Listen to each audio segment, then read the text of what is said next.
Hello বন্ধুরা, তো আজকে আমি আপনাদেরকে দেখাবো যে আরএফএল এর রয়্যাল কিচেন সেলফ আছে, সেই কিচেন সেলফ সেট করতে হয় কিভাবে। আর আমি সেট করতেছি হচ্ছে রয়্যাল কিচেন সেলফ যেটা বেসিক, আমি সেটা সেট করব এবং আপনাকে স্টেপ বাই স্টেপ দেখাবো কিভাবে কি সেট করতে হয়। খুব সহজে সেট করতে পারবেন এই ভিডিও দেখলে। তো চলুন শুরু করা যাক। এই কার্টুনটা খুললে আপনারা এরকম পাবেন কিচেন সেলফটা, আর এরকম একটা ম্যানুয়াল পাবেন। তো এটা দেখে আপনারা এই স্টেপগুলো ফলো করে লাগাতে পারেন, প্লাস আমি যেভাবে লাগাচ্ছি এভাবেও আপনারা লাগাতে পারেন। তো চলুন আজকে আমি আপনাকে দেখাচ্ছি যে কিভাবে খুব সহজে রয়্যাল আরএফএল কিচেন সেলফ মেগাটা, বেসিক, ইপিক, ক্লাসিক সব কিভাবে সেট করতে হয় আজকে দেখাবো। আপনারা এই বেসিকটা সেট করা দেখলে বুঝতে পারবেন যে সেট করার নিয়ম। তো চলুন শুরু করি। প্রথমে পায়ার সাথে এরকম অ্যাটাচ করা থাকবে হ্যান্ডেল বার এবং নাট, সেগুলো আমরা খুলে নেব। এখানে ঠিক যে কয়টা প্রয়োজন শুধুমাত্র সেই কয়টাই পাবেন, কোনো এক্সট্রা পাবেন না, তাই খেয়াল রাখবেন একটা নাট যেন হারিয়ে না যায়। এবার আমি পিছনের অংশ এবং সাইড একটা পার্ট সাথে নেব এবং এরকম করে একটা উপরের অংশ থেকে নাটটা লাগিয়ে রাখবো এবং এই যে বর্ডারটা এটা পিছনের সাইডে রাখবো, ভেতরের সাইডটা থাকবে প্লেন এবং আমরা এখান থেকে এই নাটটা লাগিয়ে দেবো। আপনি ওপরের এই নাটটা লাগিয়ে নিতে পারলে টোটালি কিচেন সেলফটা আপনি একা সেট করতে পারবেন। এবং দেখেন এই এক সাইডে মোট 3টা নাট লাগাতে হয়, উপরে একটা, মাঝখান বরাবর একটা আর নিচে একটা। তো এই 3টা আমরা আগে লাগিয়ে নেব। তো দেখেন বন্ধুরা যে 3টা নাট কিন্তু অলরেডি লাগিয়ে ফেলেছি এবং এটা কারোর ধরা লাগতেছে না, সোজাসুজি অবস্থায় দাঁড়িয়ে আছে।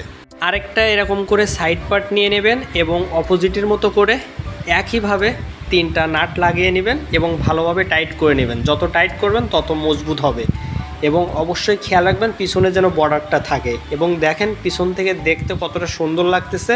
আপনি যদি নাটগুলো ঢেলা রাখেন তাহলে কিন্তু এখান থেকে পোকামাকড় বা তেলাপোকা ঢোকার সম্ভাবনা থাকতে পারে, তাই অবশ্যই টাইট করে লাগিয়ে নেবেন। লাগানোর সময় অনেকেই এই ভুলটা করে থাকে যে এই পিছনের বর্ডারটা ভেতরের সাইডে নিয়ে আসে এবং ওইটা আবার পরে খুলে লাগানো লাগে। তো এই ভুলটা কেউ করবেন না, আমি এটা আবারও বলে দিচ্ছি।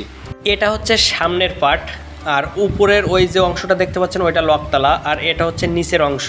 এটা আমরা আগে প্রথমে খুলে নেব এবং এটা আলাদাভাবে লাগাবো। এইটার দুই প্রান্তে দুটো নাট, এই সাইডে একটা আর একটা।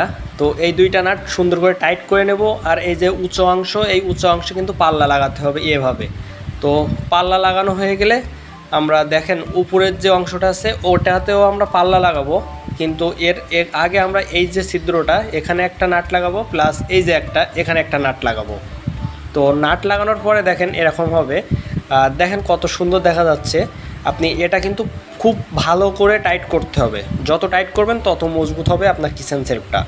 আমি যদি এর ভেতরের অংশটা দেখাই, দেখেন পুরোটা কিন্তু ফাঁকা, এর ভেতরের অংশটা সবার লাস্টে লাগাতে হবে। তো এবার দেখেন যে উপরের যে 2টা নাট লাগানো বাকি, ডান সাইডে একটা, এখানে একটা নাট লাগাতে হবে এবং বাম সাইডে এখানে একটা নাট লাগাতে হবে। নাট লাগানোর পরে দেখেন এরকমটা দেখতে হবে এবং এটা আপনি খুলে দেখবেন যে সব কিছু ঠিকঠাক আছে কি না, ইজিলি লাগতেছে কি না। ইজিলি না লাগলে আবার একটু অ্যাডজাস্ট করবেন, অ্যাডজাস্ট করলে আশা করি আপনাদের খুব সুন্দরভাবে লেগে যাবে। আর এরপরে এই যে পার্টগুলা আপনার সুন্দর করে এই 2 কর্নার একটু চেপে নিতে হবে, তাহলে আপনার নেটের সঙ্গে বাঁধবে না। এবং এটা আপনি হাতুড়ি ইউজ করতে পারেন, হাতুড়ি দিয়ে ঘা দিলে আপনার এটা ঠিক অ্যাডজাস্ট হয়ে যাবে এবং আপনার লাগাতেও সুবিধা হবে। এরপর এই অংশটা আপনি একটু হালকা করে চেপে নেবেন। এগুলো অনেক সময় আর কি এরকম ফাঁকা থাকে, এগুলো চেপে নিলে আপনার লাগাতে ইজি হবে, এই ছাড়া কিছু না। এটা আপনি একটু চেপে নেবেন লাগানোর সময়। তারপরে দেখেন এখানটাতে আপনি এরকমভাবে ঢুকাবেন, ঢুকানোর পরে আপনি এখানে প্রথমে আপনি অ্যাডজাস্ট করার পরে পিছনে 2 কর্নারে 2টা করে চাপ দিবেন এবং 2টা করে এরকম করে একটা করে চট দিলে বা চাপ দিলে আপনার এটা অ্যাডজাস্ট হয়ে যাবে। দেখেন তো প্রত্যেকটা এভাবে লাগাতে হবে, টোটাল আছে 5টা। তো এভাবেই সব আস্তে আস্তে লাগাতে পারবেন। দেখেন আমি অলরেডি 4টা লাগিয়ে ফেলছি এবং প্রত্যেকটার ফিনিশিংটা দেখেন একবার। তো আপনিও পারবেন, এটা কোনো ব্যাপার না। তো এবার আমরা উপরের যে অংশটা আছে সেটা আমরা দিয়ে দিলাম, এটাই অ্যাটাচড হয়ে যাবে, খুবই ইজিলিভাবে অ্যাটাচড হয়ে যাবে।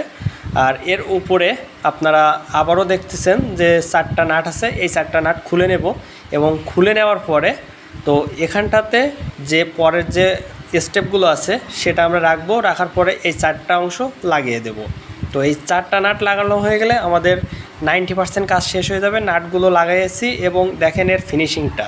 তো ওভারঅল সব কিছু এরপরে আছে উপরের যে ছোট অংশটা, এটা আমরা দিয়ে দেব। এর উপরেও জিনিসপত্র রাখা যায় এবং এটা লাগানোর মাধ্যমে আমাদের এই পুরো কিচেন সেটটা লাগানো শেষ হয়ে গেছে।